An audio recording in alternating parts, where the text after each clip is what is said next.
Jeff Anderson representing Richard Halverson in this case that has been filed and brought against the Boy Scouts of America. And this courageous survivor is here with us today, and we'll be addressing why he brought this case. Also working with our firm is Raina Kessler, who's to my far left, and also to my far right is Greg Giafacaro, and both prominent lawyers in the area of New Jersey working with survivors. Also speaking will be Joelle Castix, a survivor and advocate, and also speaking will be Brady Farrell, a survivor, advocate, former athlete.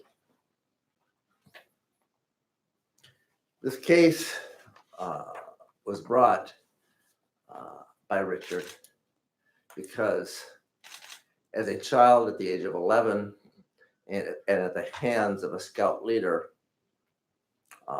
he was violated and suffered in silence for 36 years. And when he did tell, there was nobody that could listen or would listen or do anything about it.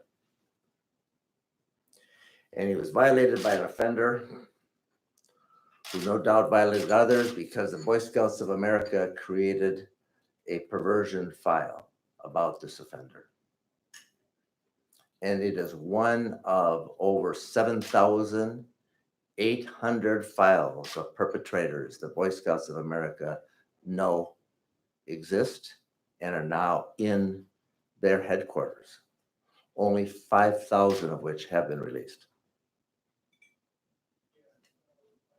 It's also now a known fact that the Boy Scouts of America in those files know of over 12,000 victims of scout leaders across America that they have held in their files and kept secret largely to this day. This lawsuit brought claiming conspiracy against the Boy Scouts of America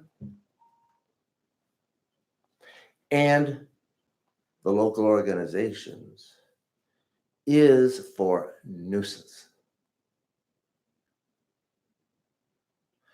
Nuisance sounds like it is minor, but it really is a major cover-up of the perversion files, the ineligible volunteer files that the Boy Scouts of America have kept, and a concealment of the practices that they have employed in the past, in which the Boy Scouts of America at their headquarters in Texas, time and time again, decade after decade, made the choice to keep the secrets and the identities and the histories known to them of countless offenders, thousands of offenders across the country.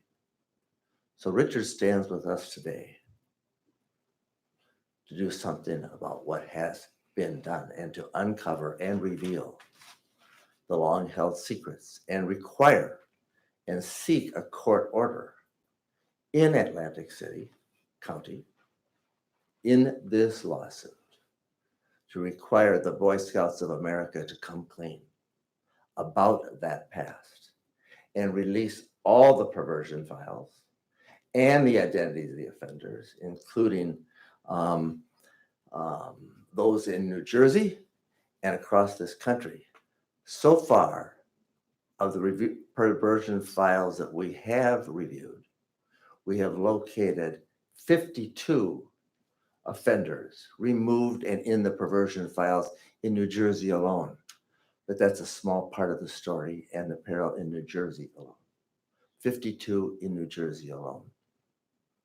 And you'll hear more about that. So, Richard, please step forward and tell us your name and what brings you with us here today, sir. My name is Richard Halverson. I'm 47 years old. What brings me here today is when I served in the Boy Scouts and what happened to me then. I stayed silent about it for a long time. No more. No more. Everybody's going to hear it, and I want to know everything that they know. And you should all know what they know. If it was criminal act, it'll be Megan's Law. People would be notified door to door.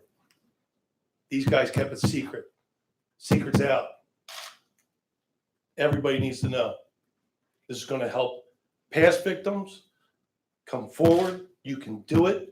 You're strong enough.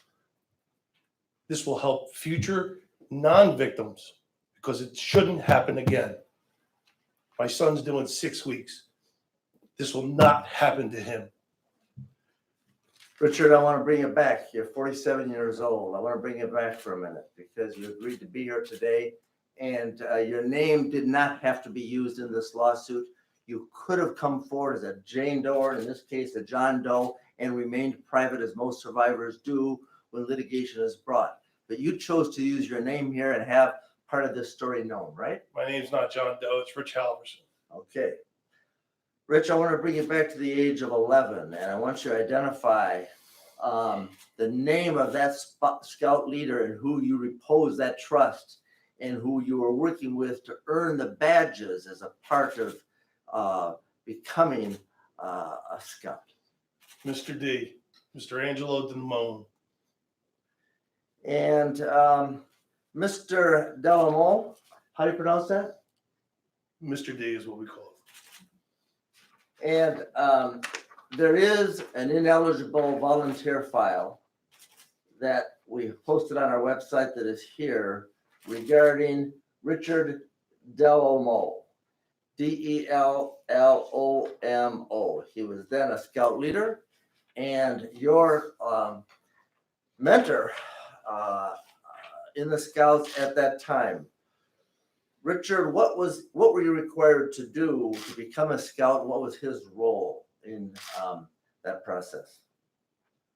And I'm going to hold this up and hand it to you and ask you what this is and how this fits into the story that you're about to share with us. I'm going to hand that to you. Thank you. So in the Boy Scouts, there's the first rank is tenderfoot. To get tenderfoot, you have to pass citizenship and physical fitness. They give you different badges for these to get the patch of tenderfoot. Citizenship is up there with the flag. This is the physical fitness. This is what cost me my innocence. I had to go into the bathroom with him to get this.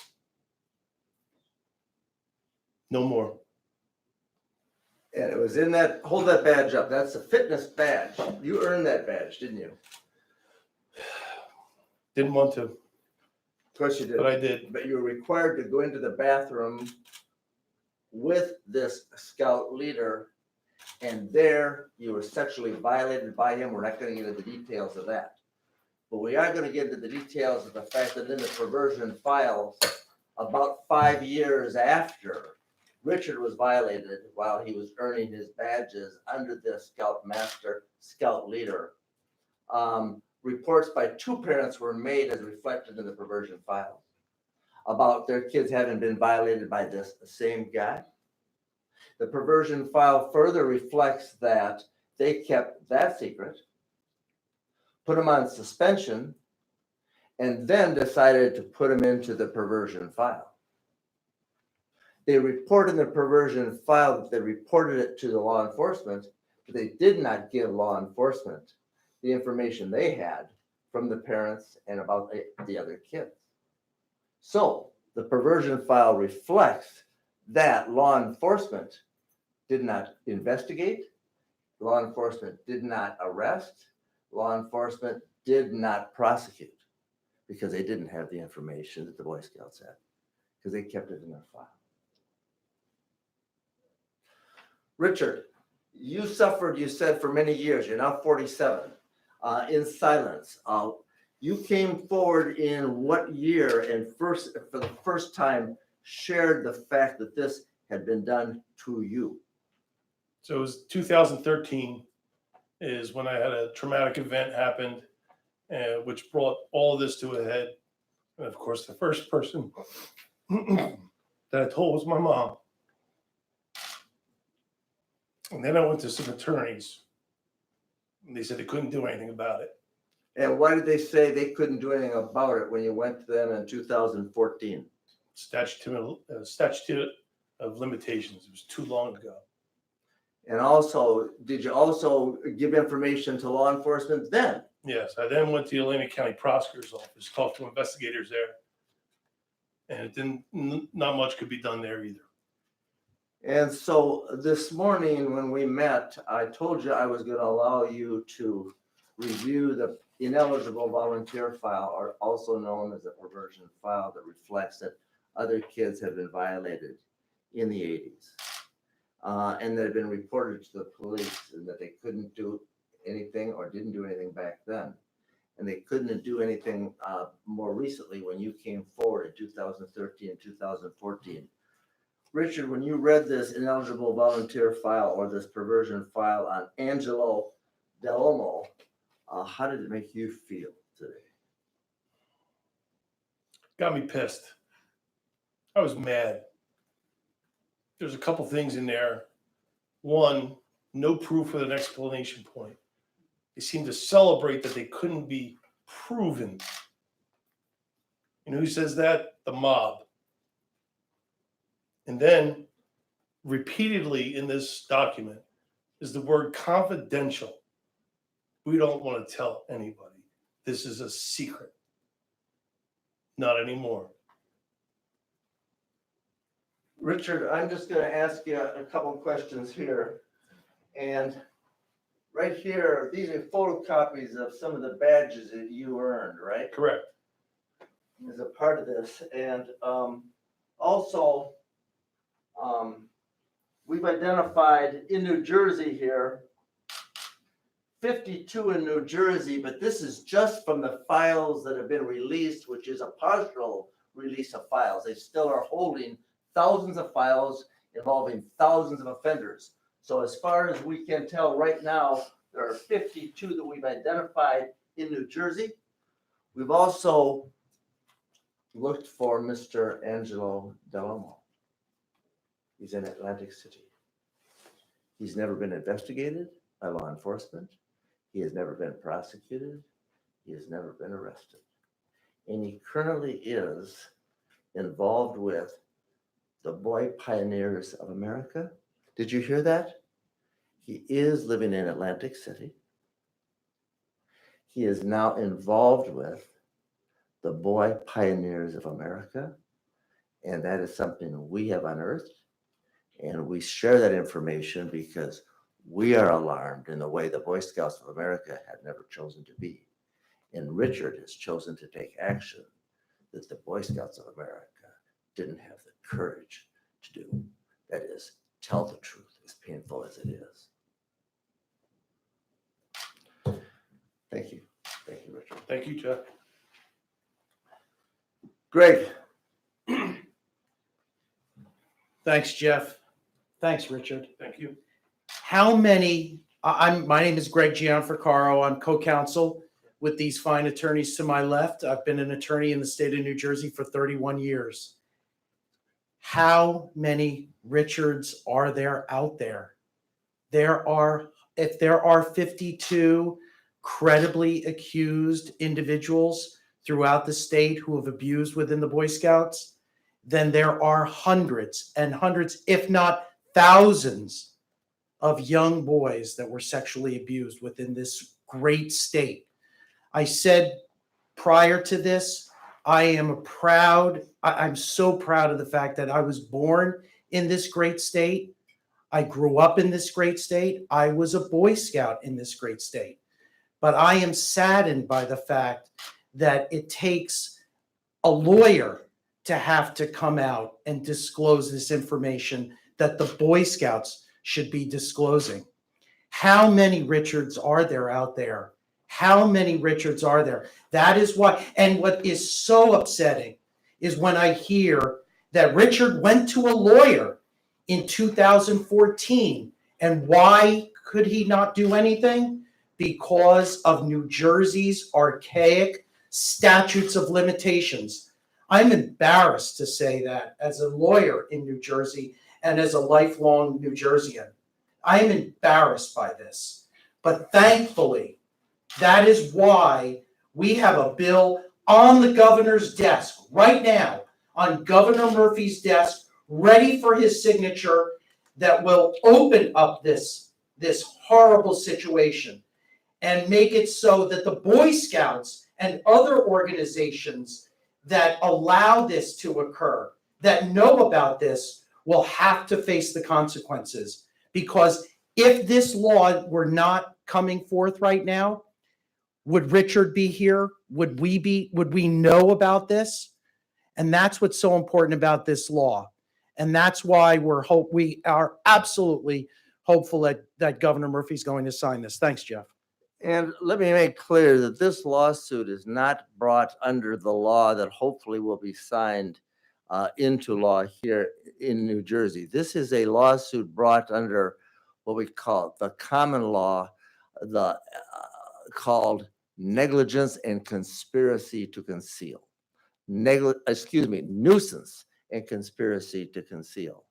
And it is this kind of nuisance claim that we have brought against the Boy Scouts of America, the Roman Catholic Church hierarchy, at various states across the country, from New York to Minnesota to California, in which we have been able to unearth long-held secrets held by the institutions that failed to protect kids, and the disclosure of those secrets caused the institutions, from the Boy Scouts of America to the Roman Catholic Church hierarchy and others, to have to come clean and make their system safer. So Richard is using that law today, right? Yes, sir. And you're using that law to get the truth known. It is not seeking damages. It is seeking the truth, the painful and powerful and sorrowful past that needs to be known for the future to be safer. Is that right? Correct.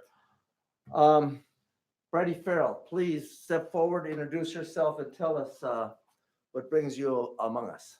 Hi, my name is Bridie Farrell. I'm co-founder of New York Loves Kids, and I myself am also a survivor of childhood sexual abuse. My abuse took place within the sports community. When I was 15, I was sexually abused by the then #1 speed skater in the country, who was 33. Unfortunately, my situation is very similar to Richard's and so many others, in that the abuse happened by an individual, but the abuse was able to happen because of the institution that harbored my abuser and allowed him to move from individual to individual and rob innocence, just like Richard just mentioned. And what the importance and value of this case that brings us here today is the demand and the request for known abusers to be released to the public. There's a file sitting there where we know there's dangerous individuals, yet that's being withheld from the community, from parents, from whomever it is. Richard is a hero to walk in here and to publicly share his story. And I think his strength and his power is going to bring, unfortunately, so many other survivors out. I think there's going to be a lot of other men across New Jersey who have something like this and will come forward. But I encourage all of those men to come forward and find the strength and the courage within them, because it only makes it safer. Something Richard just said is that he's expecting a child. This isn't vindication for Richard. This is making tomorrow safer for everyone. Thank you, Brady. Raina Kessler, step forward with Richard beside you and tell us what you think we need to know about this and how you are working with us to move this painful truth to be known. Sure. My name is Raina Kessler. I'm with the law firm Robbins Kaplan in New York. I'm a New Jersey attorney, and it's truly an honor to represent survivors like Richard. It's just so important that this information is known. It's what the survivors deserve. It's what the public deserves. Thank you. Joelle Castix, come on forward, and then I'd like to hear from you, and then we're going to come back to Richard, and we're going to come back to some questions. My name is Joelle Castex. I'm a survivor advocate, and I'm a survivor of sexual abuse in the Catholic Church, an institution very similar to the Boy Scouts, because like the Boy Scouts, the Catholic Church is forming the future leaders of America. But I have a role that is far more important than that of a survivor advocate. I'm a mom. I'm a mom of a 12-year-old son who has been heavily recruited to be a member of a Boy Scout troop. And I've had some pretty prickly conversations with other parents who continually ask me why I won't allow my son to be a scout. My father was a scout. It was one of the most amazing experiences he ever had in his life. But my answer is always this. The policies and procedures that the Boy Scouts now have in place mean nothing. They can say that they are the safest organization in the world because they have new rules in place that make sure that the ineligible volunteers will no longer be in the organization. But here's the rub. When you won't release the files of the ineligible volunteers, and you won't tell us who the entire list of ineligible volunteers are, how do we know that you're going to follow your policies and procedures? Your rules are meaningless when you live in secrecy. If you don't follow your own honor code, how do we know that our children are safe? All we demand here are that the Boy Scouts hold up their own honor code and keep the boys that they declare are the most honorable children in the world. We demand that they keep those boys safe, and they're not doing it. Our demands are simple. The Boy Scouts must honor their own codes of honesty and transparency. They are not doing it. And until then, we implore every survivor to come forward and demand the accountability that the Boy Scouts are not doing. Survivors must demand accountability, and mothers must sit back and demand that their sons only be involved in organizations that honor transparency, honor safety, and honor the value of their sons. Thank you. Thank you, Joelle. Richard, step up here, and as a Boy Scout, you were required to raise your hand and take an oath and honor the code of integrity and honesty, weren't you? Yes. Does it occur to you that all you're asking to the Boy Scouts of America to do in this lawsuit is honor the code that they required you to take a pledge to, that is integrity and honesty, and tell the truth? Does it occur? It's just hypocritical. Sadly ironic. And in that, there's also great tragedy and sorrow, but there's also hope and promise, because he and we are on a path of requiring transparency over secrecy.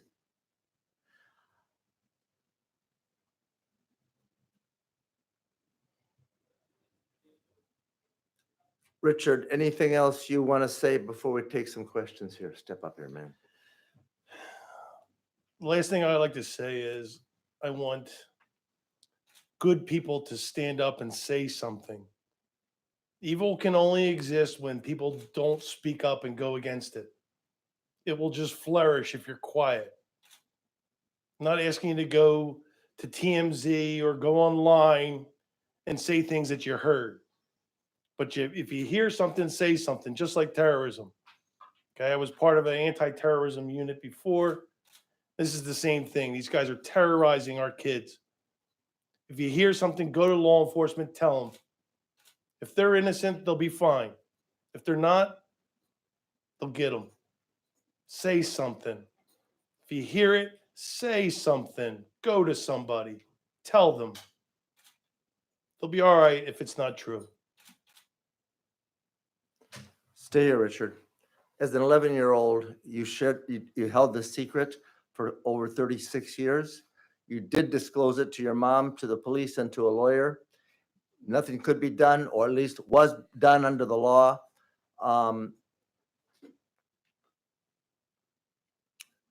You were powerless.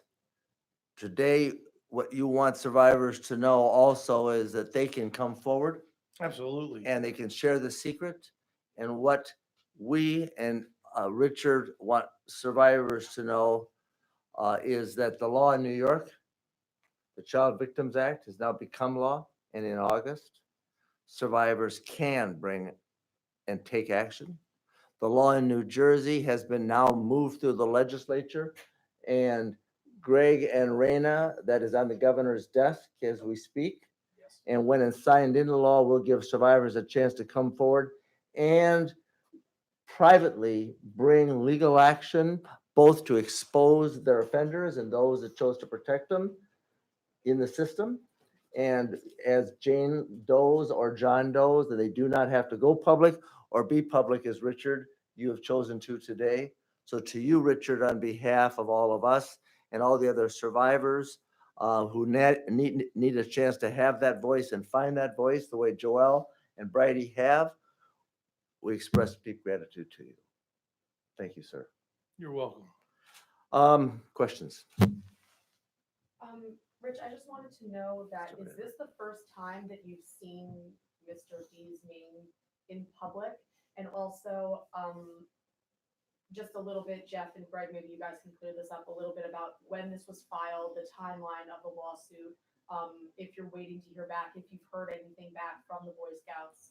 Sure. The first question is legal, and we'll answer that. And the case was filed in Atlantic County yesterday because the abuse happened in that area, and thus we filed it yesterday, and it is on file.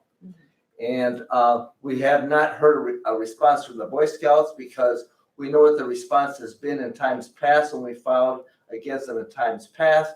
And the response has been, as recently as last week and last year and a decade ago when we started this saga, is that we are doing better, and we disapprove of any abuse, and it's the same tune that they've been singing for around a decade and a half since the perversion files first revealed, that they're doing better today than they were in the past, but it doesn't excuse their refusal to turn over their past.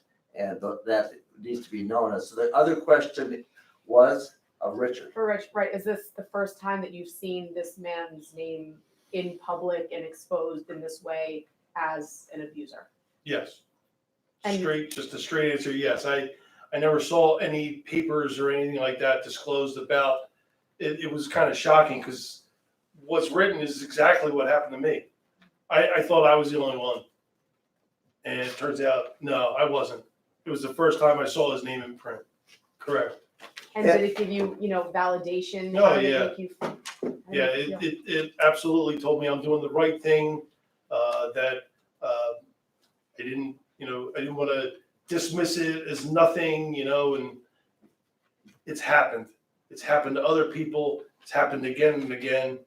Something had to be done. So you're saying you thought you were the only one? No one else told me that it happened to them. I did reach out for other scouts that were in my troop, and they said that didn't happen to them, but if they needed my support, they're there for me. And what Richard did not know until he reviewed the perversion file of Delomo this morning, that when they created this file and continued to house it secretly at their headquarters and removed Delomo from that scout troop in 1987, they didn't tell anybody that Delomo is listed in their files as a teacher. Right here, school teacher occupation. Did they tell the school? No. Did they tell the police what they knew? No. Did they warn the community about Delomo? No. Have they done anything to this day to warn others about the risks that this guy they know posed? No. How long was he teacher? We don't know. We do know he lives in the Atlantic City area, and he's now involved with the Boy Pioneers of America. Have you contacted the Boy Pioneers of America? No, we just got that information last night, and that's why I'm disseminating it today, but we're on it. They know now. Yeah, they know now.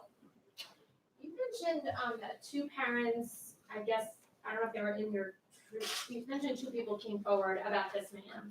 Did those complaints predate or post-date what happened to Richard? In the perversion files, the Boy Scout records show that 2 families, 2 sets of parents complained about Delomo doing inappropriate things to their kids that caused them to put them on suspension.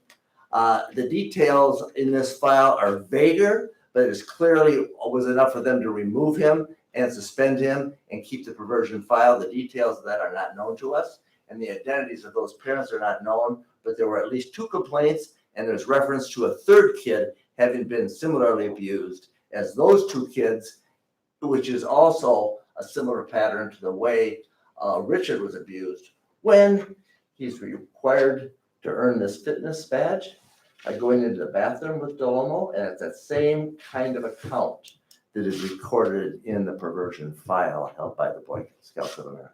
So did those complaints come later or before? 86. 86. So the timeline specifically then of the complaints and vis-a-vis what happened to Richard is, how does it go? Richard's abused in 81, 82. 82. 1982, age 11.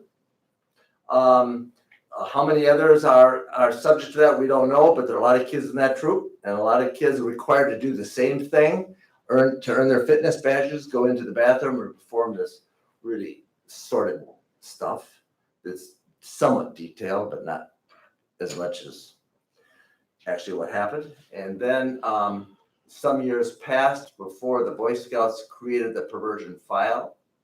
And then the perversion file shows he was suspended, and then they put him permanently in their perversion file. They held that in their headquarters in Texas, and they held that until some of those files were released in 2012 and made public, now posted on the Los Angeles Times website. We pulled it off that, and we've been in the process of excavating these files across the country as we speak. Do you know what year he was suspended? Yes, 1987.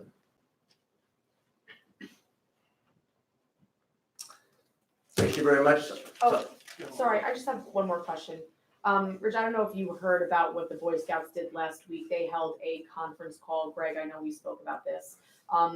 Kind of bragging about their policies and their systems of reporting these accusations and these incidences, and said that this system works. And, you know, what is your reaction to the fact that Boy Scouts today, and they're saying not only does this system work, but that Boy Scouts today are safe? You know, what do people like yourself say, the parents, the other children? You know, what's your reaction to that? My reaction would echo what you said, was that's great. You got all these policies. That's wonderful. That's awesome. Good for you. How do we know? How do we know? It's all confidential, all quiet. It's got to be disclosed. You know, just for this reason. I didn't know that he had another place that he was starting up with boys again, nor did I know he was a teacher.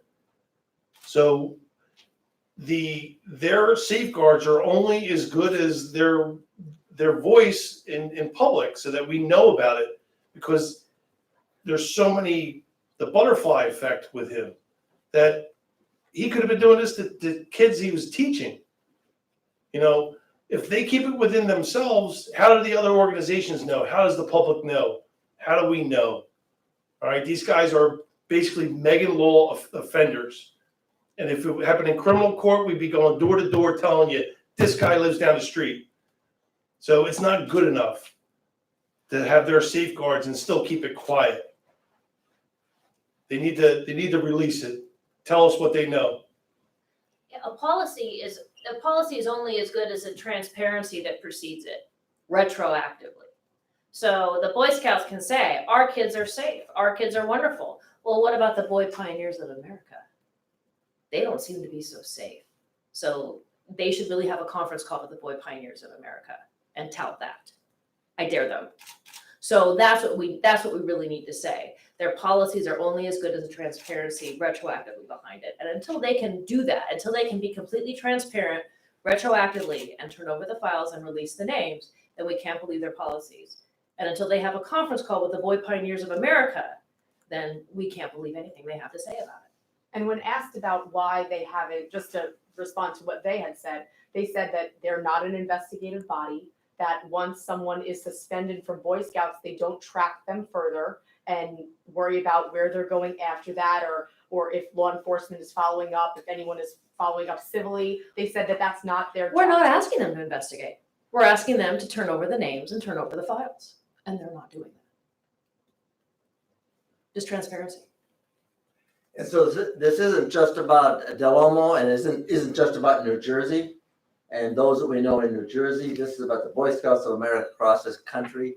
And Richard Halverson, you have sounded the alarm and had the courage to do it, and to you, we're grateful for it. And the journey will continue. And thank you so much for standing up and speaking out and sharing what you did to get this badge and what you're going to do with this lawsuit. Thank you, sir.